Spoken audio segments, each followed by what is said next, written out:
President Joe Biden admits that the national debt will hit $50 trillion by 2033 as Speaker Kevin McCarthy pushes for debt limit negotiations with the president on the 31.4 trillion debt as we stare into an abyss of ever larger banks. Hello, this is Robert Romano, Vice President of Public Policy with Americans for Limited Government, dailytorch.com. Hit that subscribe button. Today, we're going to be talking about the $31.4 trillion national debt that is set to hit $50 trillion by 2033, according to President Biden and the White House Office of Management and Budget. These are extraordinary numbers, but they're kind of predictable once you can see what's going on here. This is actually from the president's budget, table S10, federal government financing and debt. You'll see all the years up here. Here's 2033.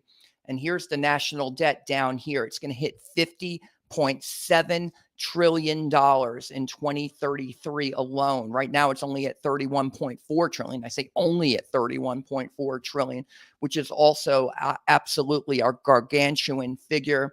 And it speaks to volumes to the situation that we're running into fiscally and financially as U.S. banks have accumulated a huge sum of treasuries, particularly since COVID, but certainly after the financial crisis of more than a decade ago, where banks, U.S. banks and financial institutions, retirement funds, mutual funds are taking on ever larger shares of the U.S. national debt. And it is absolutely going to come back and bite us in the end, because who's going to buy all of these treasuries from 31 trillion to 50 trillion when you look at all the different numbers that are out there for who already owns the national debt? And that's what we're going to be talking about today in the context of the U.S. debt ceiling being increased from 31.4 trillion going forward.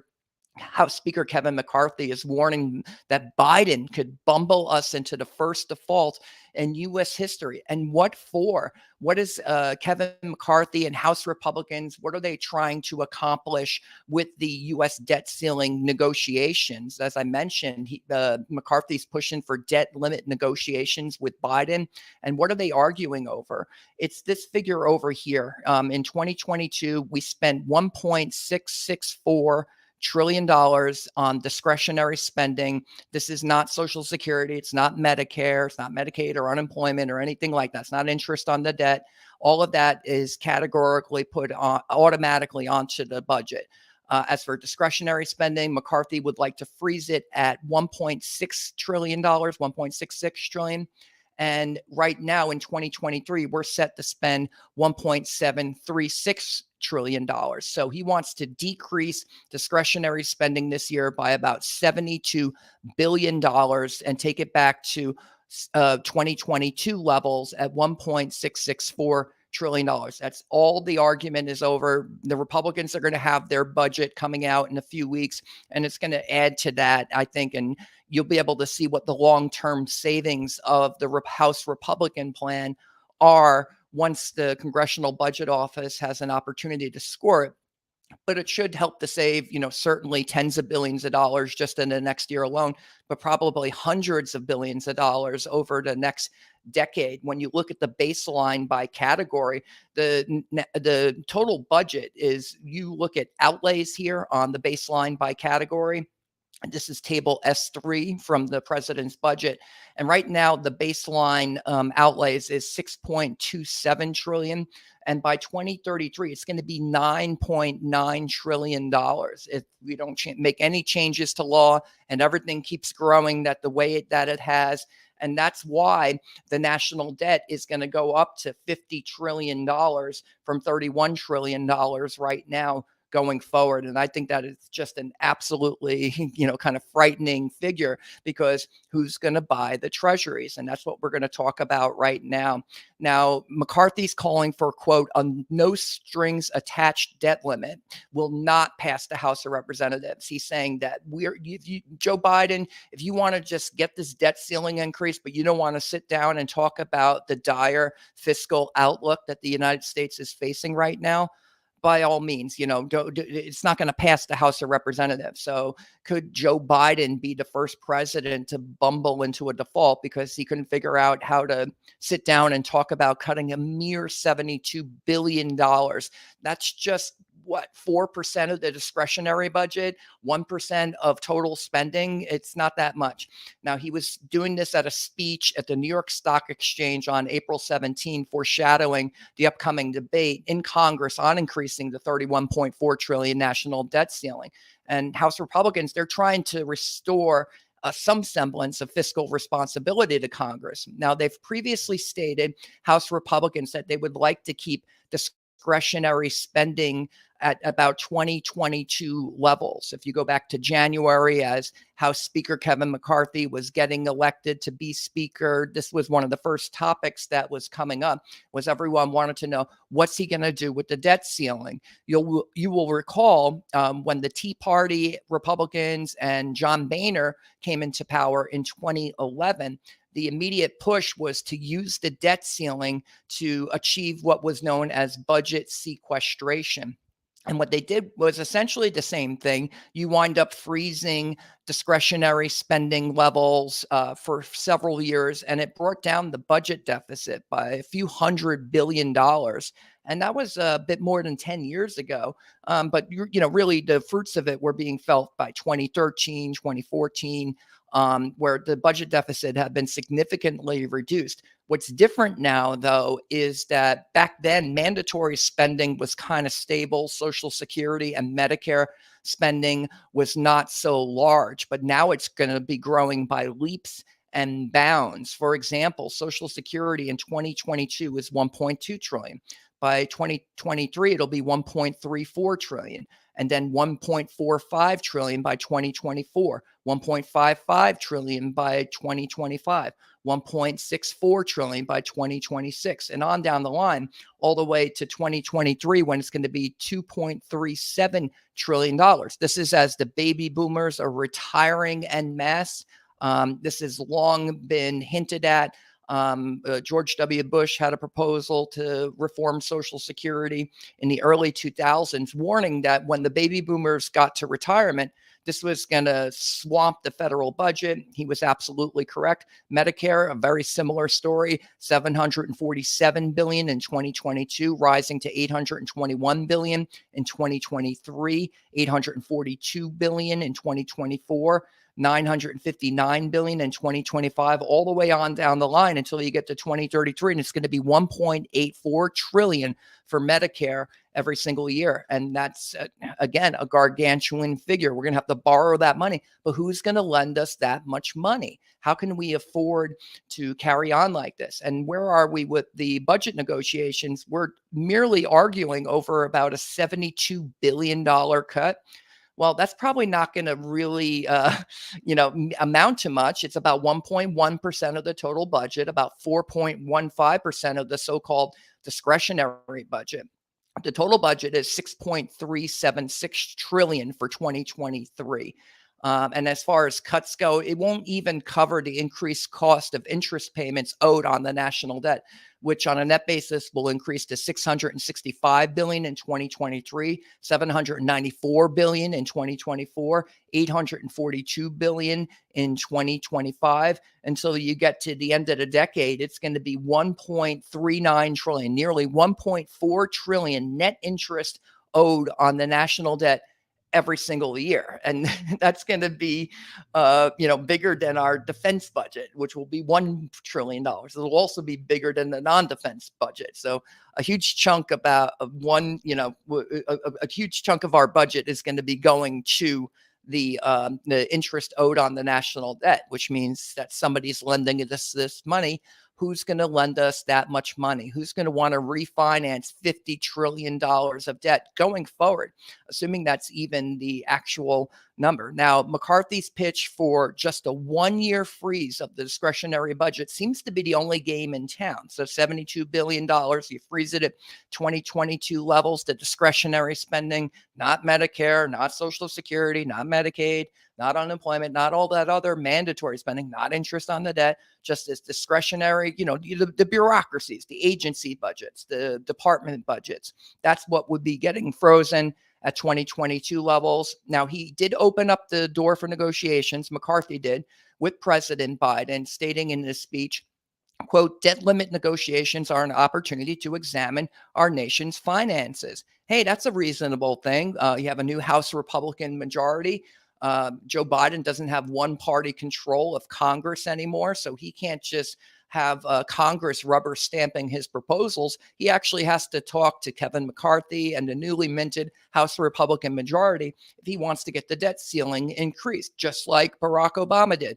Eventually, Barack Obama sat down with John Boehner and they hammered out budget sequestration as a condition for increasing the debt ceiling. And it was a good fiscal program. It kept the discretionary budget under control for a few years, and that was enough to reduce the budget deficit by hundreds of billions of dollars. But where is Joe Biden right now? Where's President Biden? Right now, he's talking through surrogates. This is a statement from White House Press Secretary Karine Jean-Pierre on meetings with congressional leaders. And she's basically saying that this is not a negotiable thing. She says, quote, like the president has said many times, raising the debt ceiling is not a negotiation. Well, Barack Obama negotiated.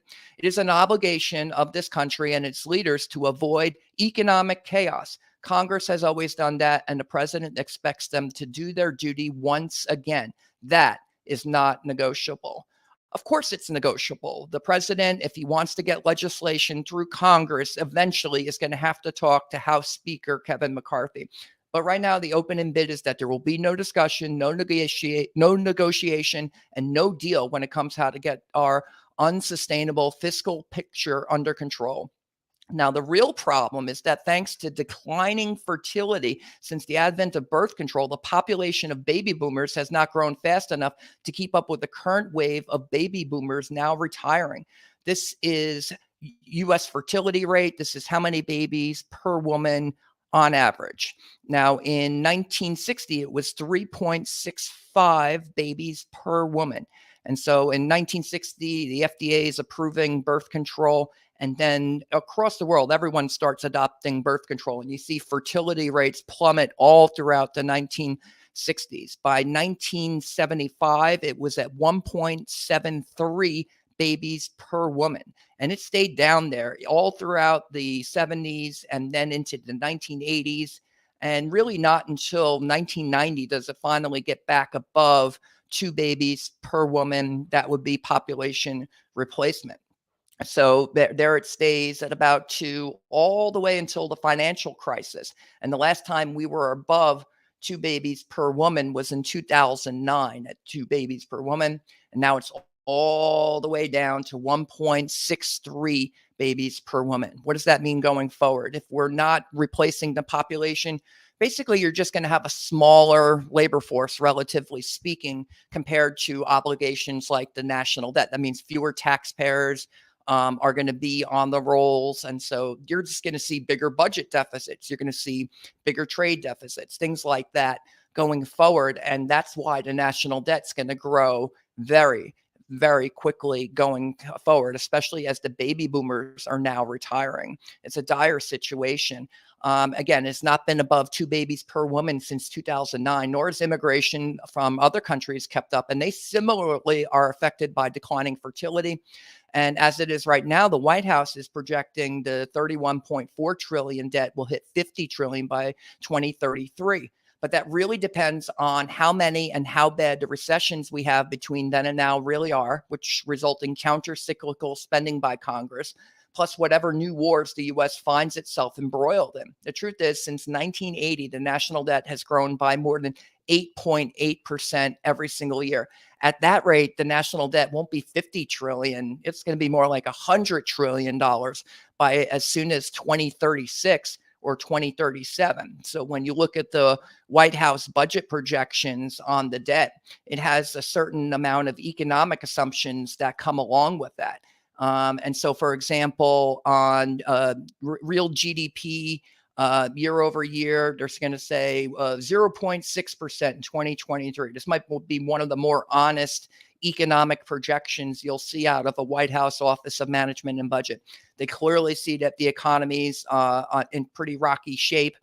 And they see that unemployment is going to get up to 4.3% this year. It'll be 4.6% next year. Now, I think the Federal Reserve has a similar projection that accounts for, if you have a 3.5% unemployment rate right now, it means about 2 million jobs could be lost during this recession. So they're kind of projecting that this recession, the upheaval in labor markets, that's going to happen right now. But you look at these, then it kind of balances out, and you can see why the baseline projections may not always fully take into account what else is going on in the fiscal picture. So they say 1.5% growth in 24, 2.3% in 2025, 2.1% in 26. Then it's just like 2% every single year, all the way to 2033.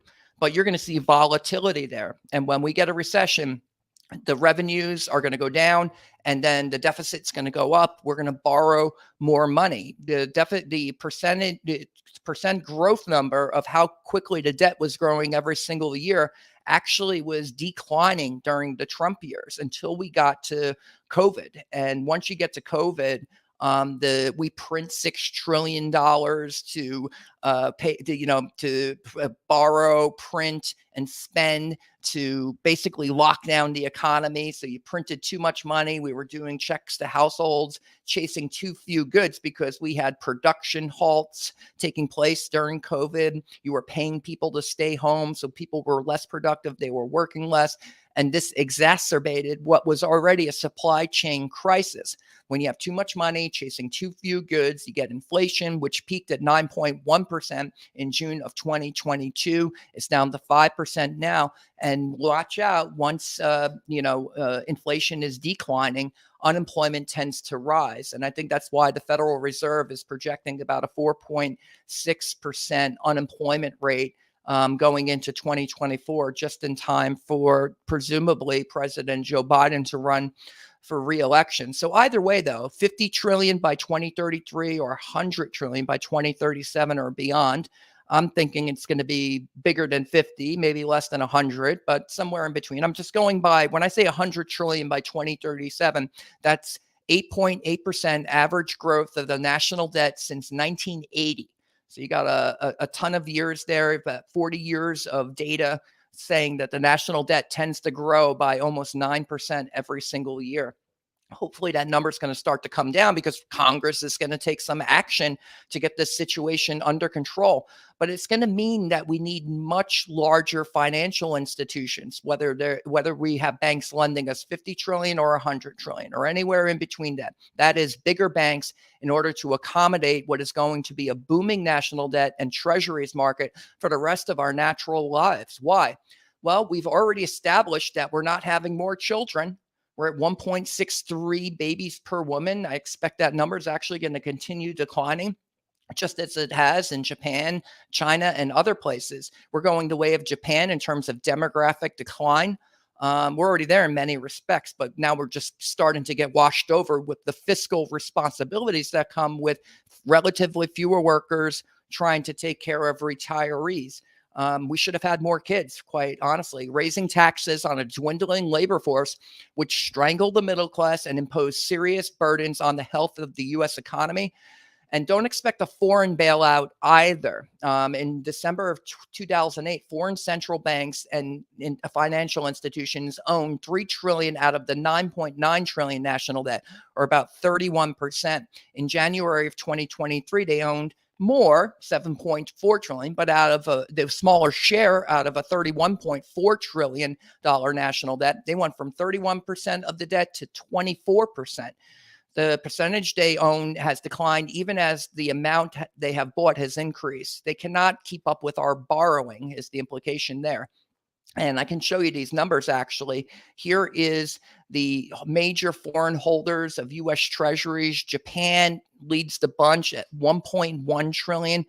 China, they own 860 billion. And we were just talking about this. They've actually decreased their treasury holdings over the past year from more than 1 trillion 1.03 trillion down to 859 billion. That's almost $150 billion decrease of US treasuries. So China is recalibrating, they're rethinking their treasury holdings. Are they dumping? Are they just not purchasing new treasuries? Suffice to say, the amount of treasuries that are held overseas is at about 7.4 trillion. It was at 7.65 trillion. Now, a large amount of that decrease is largely from China. So something to be watchful for there. Are they decreasing because they're trying to topple the dollar? Could this be a prelude to war? That was the topic last time. I think maybe the latter. They want to get as much of their money back before they make a move on Taiwan, for example. But the fact that they haven't gotten rid of all of it, maybe not. They could just be recalibrating for whatever plans they have right now. Economically, they want to reduce their treasury holdings for other reasons. So it leads to a lot of speculation. But if you just go back in history here, the foreign holdings of US treasuries, let's see how far this chart goes back. We can go back to the year 2000. So it used to be that foreign central banks and financial institutions, they used to hold about 1 trillion, but that was actually decreasing from March of 2000 from about 1.2 trillion to 1 trillion. And now it's all the way up to 7.4 trillion 23 years later. But even so, the share of, since the financial crisis, particularly, the share of debt that the foreign governments and financial institutions hold has gone from 31% down to 24%. In that time, to offset the net slowdown of foreign investments in the debt, the Fed took its share of the debt from 790 billion in August of 2007 when the global financial crisis began, or about 8.8% of the debt that was then 8.9 trillion, to 5.3 trillion out of 31.4 trillion of debt as of April 2023. That's 16.8%. So they went from about 9% to almost 17%. They've nearly doubled their holdings. This is August of 2007. Here's the Reserve Bank credit. You can see securities held outright is at 790 billion in August of 2007. And then you look at the numbers today, and they are just gargantuan. $5.3 trillion of treasuries that the U.S. Federal Reserve is holding right now. Mortgage-backed securities, they didn't even have mortgage-backed securities on their rolls back then, but now they do. 2.6 trillion. It got up to even higher than after the financial crisis because of COVID. When you get a recession, the Federal Reserve is saying, we're going to support the housing markets. We're going to support mortgage-backed securities. Really what they're doing is they're bailing out banks by purchasing treasuries, by purchasing mortgage-backed securities from the banks. The banks get the money, and then the Fed gets the treasuries, they get the mortgage-backed securities. It's also a type of quantitative easing. That's what Bernanke was pushing for Japan to do when they hit their demographic decline. And now, ever since then, we've been implementing the Bernanke playbook on this stuff. So the Federal Reserve is clearly able to monetize the debt. The question is by how much before it gets really inflationary. They, help to monetize a good chunk of the $6 trillion that we printed for COVID, but it resulted in almost double-digit inflation, 9.1% by June of 2022. So there will be printing, but we won't want to do too much of it because, as we discovered since COVID, printing money to pay the debt is highly inflationary. And then there's the current $6.7 trillion of debt that's held by the Social Security, Medicare, and other trust funds, which is also a dwindling share of the national debt from 4.3 trillion out of 9.9 trillion in December of 2008. That was 43% of the debt back then, to 6.8 trillion out of 31.4 trillion, down to 22%, 21.6%.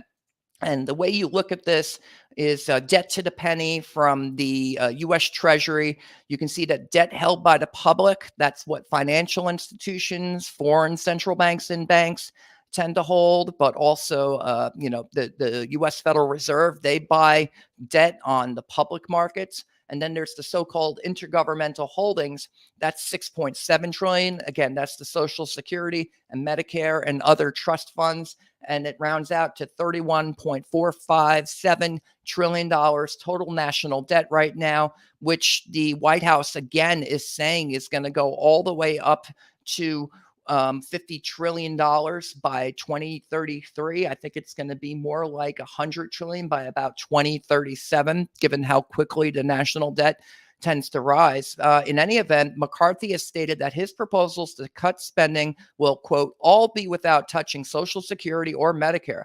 So we're not going to get any money from these intergovernmental holdings. And as the trust funds are exhausted over the next decade or so, that number of 6.8 trillion is going to keep on steadily declining until the trust funds are fully exhausted. And then Congress is going to have to make up its mind between now and then whether it's going to pay 100% of benefits. Where will the money come from? We know where the money is going to come from. They're going to borrow it. It's going to come out. It's going to add up to this 50 trillion and beyond. Soon it'll be 100 trillion within at least my lifetime, should I live long enough. I'm pretty sure I'm going to be right about this, though. But we're not going to get the money from Social Security or Medicare. So where is we going to get this 50 to $100 trillion of new debt? That leaves U.S. financial institutions, retirement funds, mutual funds, and so forth with its share of treasuries, which has risen from 17% in 2008 or 1.7 trillion to a massive $11.9 trillion or 38% of the national debt today. They are the single largest shareholder is U.S. banks, retirement funds, and mutual funds. So that's also your retirement, but it's probably deposited at these financial institutions. The institutions themselves, these banks, are running into big trouble right now because interest rates rose on U.S. Treasury bonds. They had bought them at a much lower interest rate. Now interest rates have risen, and there's about $600 billion of unrealized losses at U.S. financial institutions. And it led to the failure of Silicon Valley Bank and Signature Bank. First Republic Bank is very much under a lot of stress. Yes, because of uninsured deposits, but largely most financial institutions are in trouble right now in the sense that they are underwater on these treasuries. And we're going to take the treasury holdings that everyone needs to purchase from 24 trillion now, gets up to about 50.7 trillion. By then, the trust funds can start to get exhausted. So there's going to be a larger share that's going to need to come from these U.S. banking institutions. And I think that is where it's going to come from. In a way, it is appropriate that Speaker McCarthy delivered his speech to financial institutions at the New York Stock Exchange. You can see him right there. There's Kevin McCarthy speaking to the New York Stock Exchange. He was speaking to financial institutions, the ones who are going to have to purchase all these treasuries, because almost all of the money we need to finance the national debt going forward will have to come from there. Those larger, ever larger banks in the United States, which will mean more regulation, more capital controls, i.e. digital currency, because they don't want bank runs. So they're going to say, how are we supposed to accumulate all of these treasuries if it's going to put banks under such stress? We need to prevent bank runs. You need to guarantee all deposits. We're going to do that with a digital currency, which means they're really just going to try to guarantee the asset values of things that they're holding, whether it's housing, whether it's equities, whether it's cryptocurrencies, you name it. They're going to want their asset values to be guaranteed, because in order to have banks large enough to purchase this amount of debt, $50 trillion, $100 trillion, they're going to have to do higher insurance premiums and fees, much larger asset prices. So housing values are probably going to have to go way up. Stock prices are going to have to go way up to keep the financial system solvent, and very likely much less liberty for the American people. And maybe that's the idea. We're staring into an abyss. That is the true discussion we are already having right now without any meeting between Speaker McCarthy and President Biden having even taken place yet. But when they do meet, and I do hope it is soon, perhaps some of the factors leading to our current unsustainable financial burdens, including declining fertility and the increased reliance on U.S. financial institutions, will be brought to the table, as well as some of the consequences if Washington, D.C. cannot restore some measure of sovereign control over what is becoming a grave threat to the financial freedom of all Americans and to our national security, when we consider what we'd have to do should we ever need to finance a much larger war. But I have a feeling that President Biden won't even want to discuss even cutting the $72 billion a year. Again, the budget proposal that Kevin McCarthy has is to keep the discretionary spending level at about 1.6 trillion.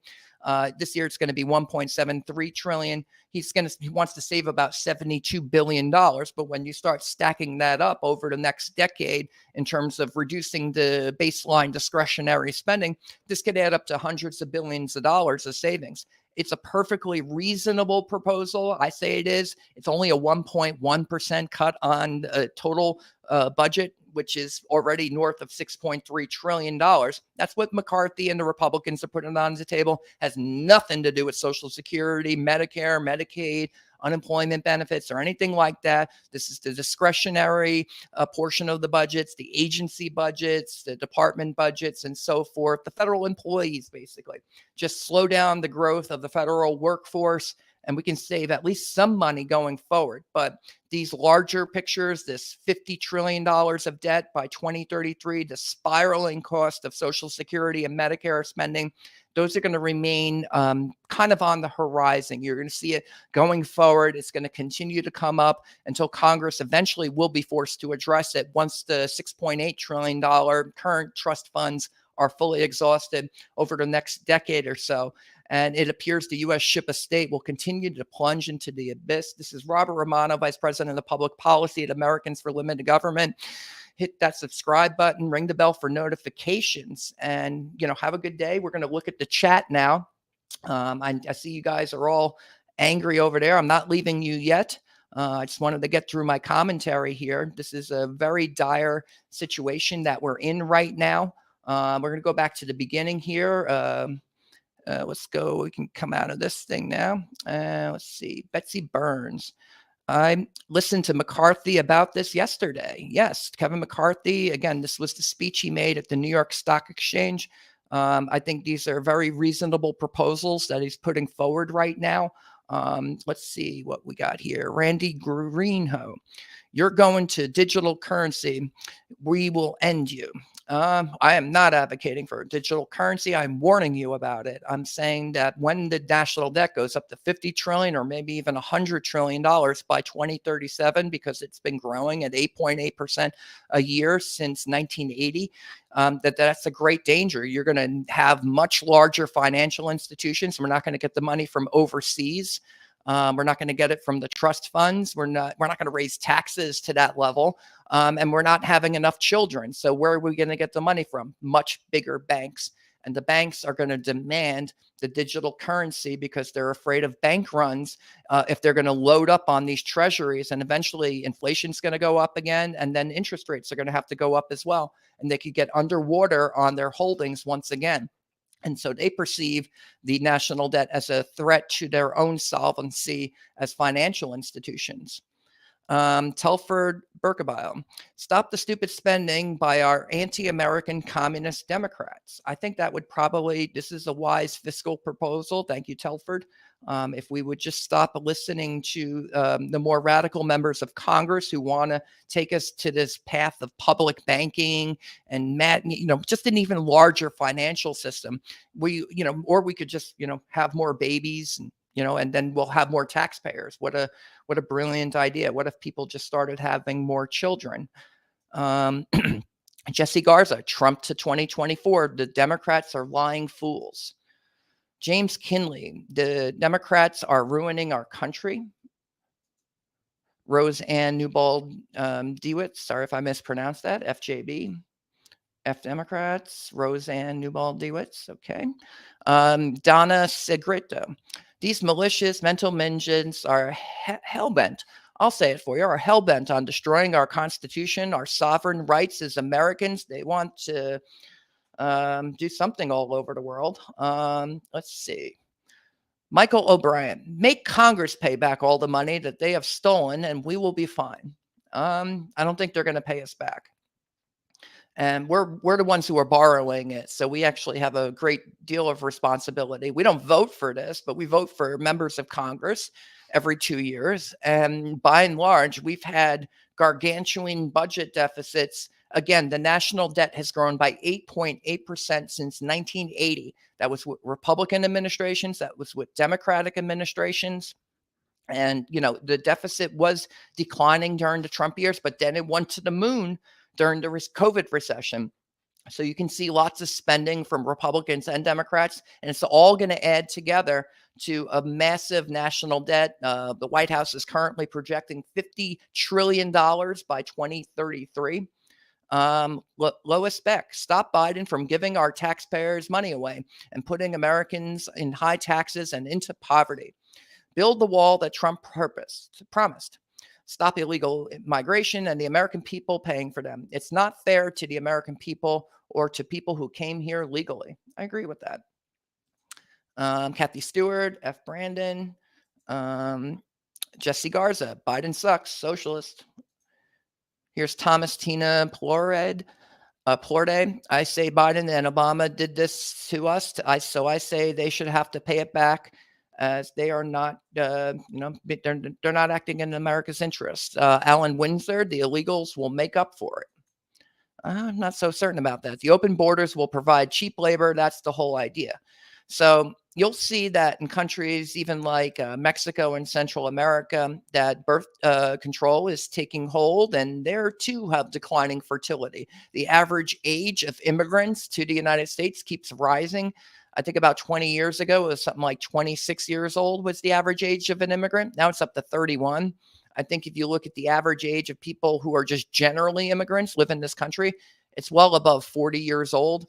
So it doesn't, you can try to bring in the people to offset these budget deficits and to have a bigger tax base. But nothing's going to beat having children. So even states like Utah are below 2 babies per woman. It's a huge problem. We've had declining fertility ever since the advent of birth control, and we never sat down to think, what are the long-term implications of that? Bush was alluding to it when he was talking about Social Security reform, but all he said was, oh, we just have fewer workers right now. The reason we have fewer workers on a relative basis is because people stopped having children by such a large quantity. Again, it was at like 3.6 babies per woman back in 1960. It's down at 1.6 now. Those are not good numbers, and I think they're going to continue going down. Here's Betsy Burns again. Democrat socialists said we have to have a high population now, so they want it reduced. So yeah, it is a form of population control, and there's dire fiscal consequences when you have a dwindling tax base like that. I think God said, be fruitful and multiply in the Bible. It seems like that would have been a good fiscal recipe as well. Terry Hester, F Democrats. Amelia Anna, American friends, have you used your lunch yet? I have not used my lunch yet, but I did have my lunch. Terry Hester, Democrats are disgusting. They are destroying this country along with that brain dead president. They elected the 30% of rogue Americans. Thanks for the inflation, you idiots. Richard Acuff, better hold Biden to giving money away to the Ukraine. There's too many in America that are hurting. We could certainly cut spending. I could tell you that much. We're spending enough. Roger Steele, stop giving money overseas. Keep the money here. The largest chunk of the budget, in fact, is going to be domestic spending. It's going to be this so-called mandatory spending. The biggest budget items going forward are going to be Social Security, Medicare, interest on the debt, also national defense, just the federal bureaucracy in general. A huge chunk of that money is actually being spent right here in the United States. You could cut all the foreign aid you want, but you're still going to probably have about a $50 trillion to $100 trillion debt. Now, if you're talking about the overseas wars, those certainly add to the national debt. And it's one of the reasons it's been growing 8.8% a year since 1980. You have wars. So you had the Persian Gulf War. You had the war on terrorism go on for 20 years. And so that adds up when you have these so-called overseas contingency operations. That's going to add to the national debt. But going forward right now, the biggest driver for the national debt is going to be that in, Social Security, Medicare, Medicaid, and so forth, the health care for seniors, but also, the Social Security. That is the driver. The question is, how do you pay for it? And we're going to borrow it from ever larger financial institutions who are going to harm our liberty, unfortunately. Terry Hester, they ought to make every Democrat line up to go fight this third world war, but their administration is so about because Russia and China does not want to be part of the new world order, and they're sick and tired of the U.S. involvement in their business. Yeah, I think we're sick of their involvement in our business too. So, what's good for the goose is good for the gander. Like, oh, if we would just get off the world stage or something. I'm sorry, there are thousands of nuclear weapons pointed in all directions. We have a pretty large Navy and Air Force and U.S. deployments that we're responsible for right now. We saw what happened when we pulled out of Afghanistan just at the drop of a dime, and there was instantly a power vacuum. You could withdraw the United States from the world stage, but it could cause a war because of the power vacuum that's created and the destabilization. And that's not going to get the national debt under control if we're, fighting a world war. In fact, that's when the debt tends to grow the most, is when you have a huge expenditure, like in World War I or World War II. Massive expenditures, far greater than as a percentage of GDP than even what we're doing right now. Let's see here. Roger Steele, all this belongs to Biden. It belongs to all of us. The national debt has been growing by 8.8% a year since 1980, since Reagan. It didn't all happen under Biden. And a huge chunk of it just happened under Trump because of all the money we spent during COVID. I mean, this is a bipartisan problem. It's going to require probably both parties sitting down. I doubt you're going to see Republicans with a super majority in both houses of Congress to get this type of stuff through, even with the White House. Since the advent of the filibuster, in fact, Republicans have never, ever had a filibuster-proof majority in the U.S. Senate. So, under the current rules of the Senate, if you like the filibuster to stop Joe Biden from doing a Green New Deal or packing the Supreme Court, or making Puerto Rico and DC states, or to pass the failed HR1 nationalization of the state election laws. If you want the filibuster, well, you're going to have to live with the filibuster when a Republican's in the White House and you don't get to get all the proposals that you want through. Biden's actually been a pretty weak president as far as getting legislation passed. But, when Trump was in there, he was able to get the tax deal done, and he got rid of the Obamacare individual mandate, and he had to do that on budget reconciliation. That was about the only major piece of legislation besides the end of NAFTA, the North American Free Trade Agreement, was ended under President Trump because there was bipartisan supermajorities to pass a USMCA, US, Canada, and Mexico trade agreement that was more in the United States' interest. So oftentimes a president, a Republican president particularly, needs Democrats in Congress to get at least a few big things done. So you have to figure out a way to talk to the other party. Otherwise, you're not going to get much accomplished, and voters are going to be frustrated, as we are right now. Donna Segreto, Americans for Limited Government, done US, I think. Roger Steele O'Brien, Explosion, not sure what that is.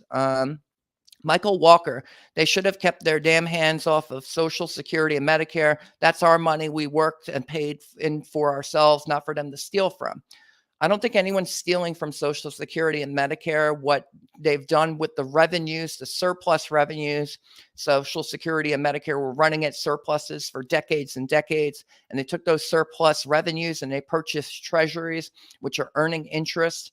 The fact of the matter is the trust funds would have already been exhausted or nearly exhausted if they hadn't been purchasing treasuries.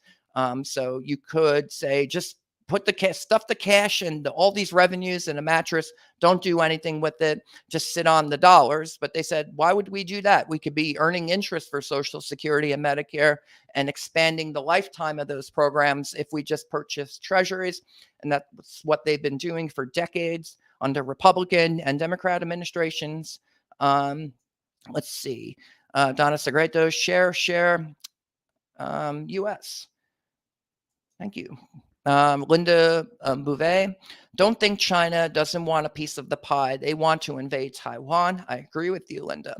Fran Warren, Bozo Biden and his communist administration will push this to the last minute, blame President Trump and Republicans just to kick the can down the road and hurt the USA even more. Yeah, and I think it's even more important where we're going than who kind of gets political blame for this. We don't know.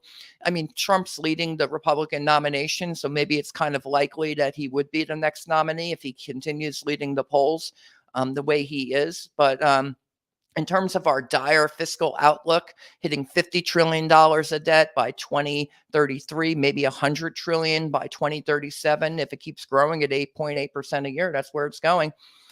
Is it really going to, Biden and Trump, they'll be long gone by then. And they're not going to be political figures in a decade. They're pretty old. So it's not about who's getting blamed today.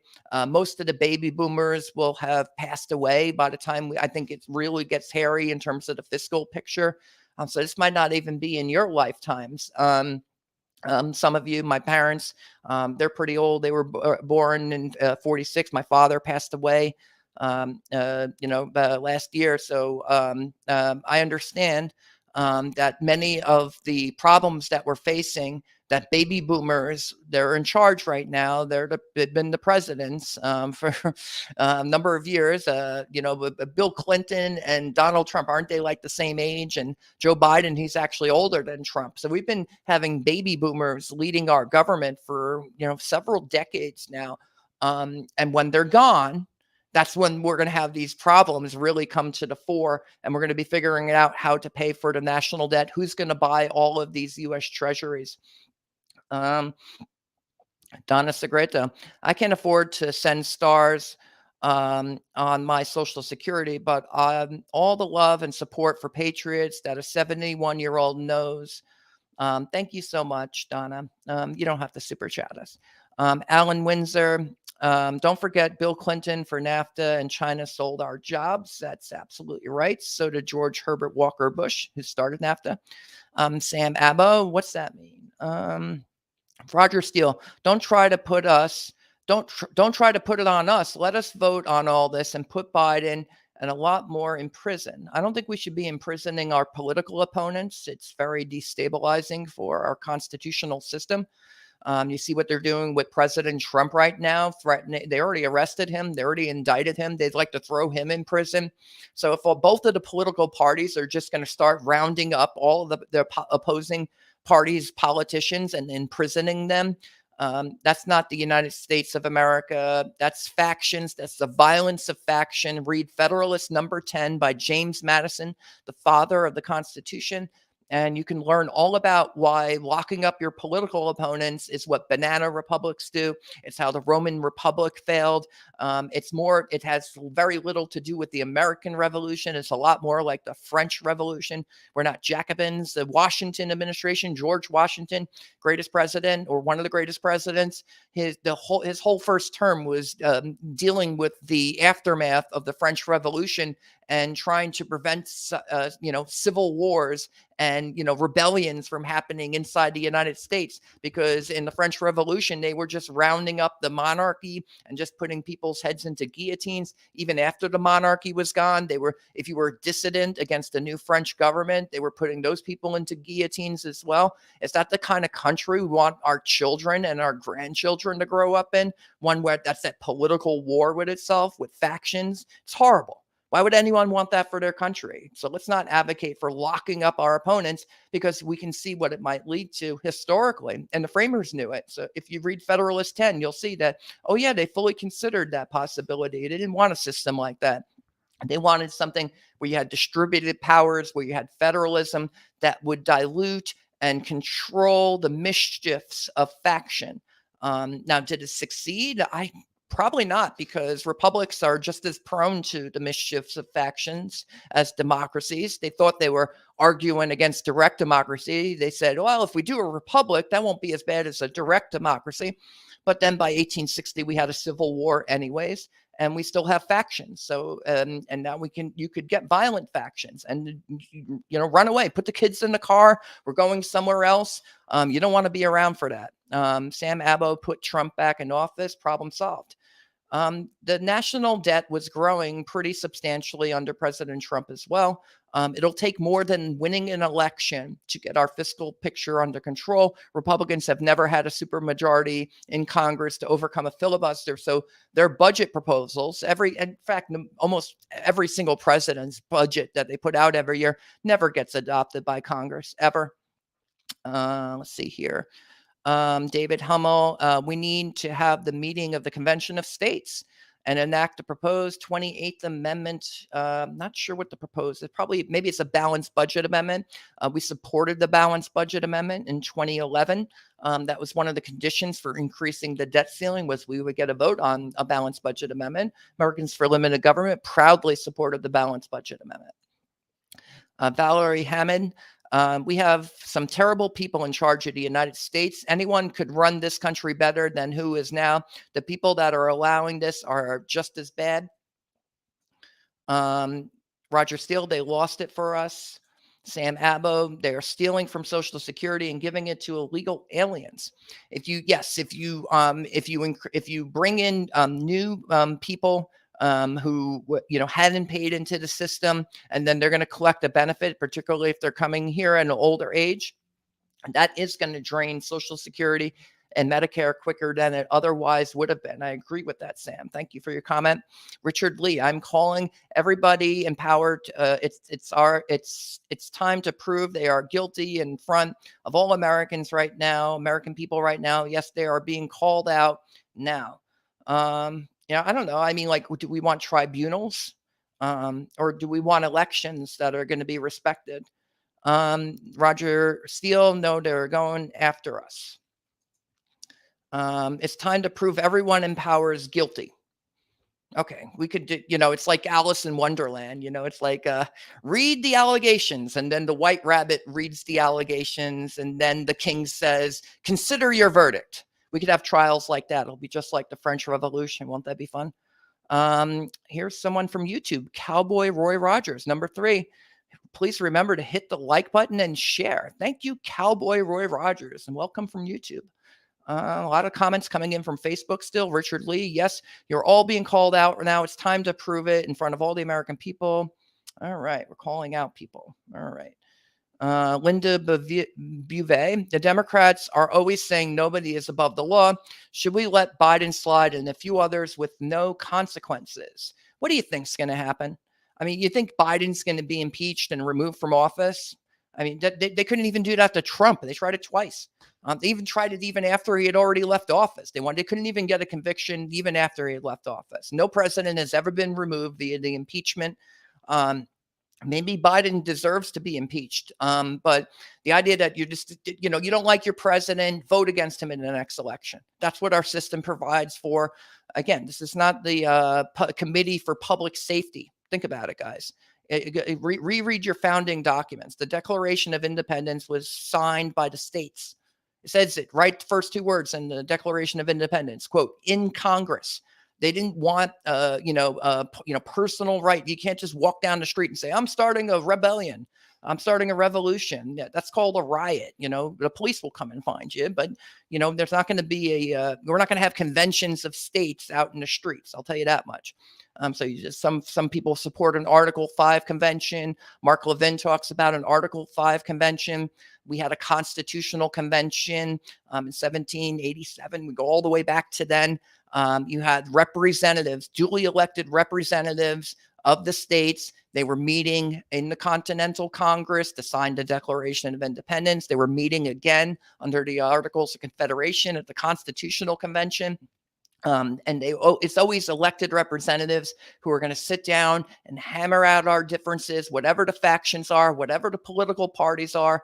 That is what we do. We meet in legislature. That's the American tradition. If you want to do it out in the streets like the French did or the Russians did, I mean, it's not a good idea. It doesn't lead to good outcomes. Reread your Edmund Burke commentaries on the French Revolution, and you can see what the difference is. Peg Miller, no one voted for Biden in the first place. He was planted because he's a puppet. Um, John Alvin Sampson. Give them Democrats more, they will spend more. I mean, give it away at our expense. Um, yeah, but like I said, this is a bipartisan spending problem that we have in Congress. It's a huge problem. How much money we're spending? It's going to go up to $50 trillion of national debt by 2033. But in reality, again, the national debt's been growing by 8.8% a year since 1980. It's at 31 trillion now, so it could probably get up to about 100 trillion, more likely, by 2037. That's my projection. I'm kind of sticking with it here. I think we've gotten to the bottom of the chats here. And so I thank you for joining us. This is Robert Romano, with Vice President of the Public Policy with Americans for Limited Government, dailytorch.com. Hit that subscribe button, ring the bell for notifications. Oh, wait, one more chat? Nope. And have a good day, guys. Take care.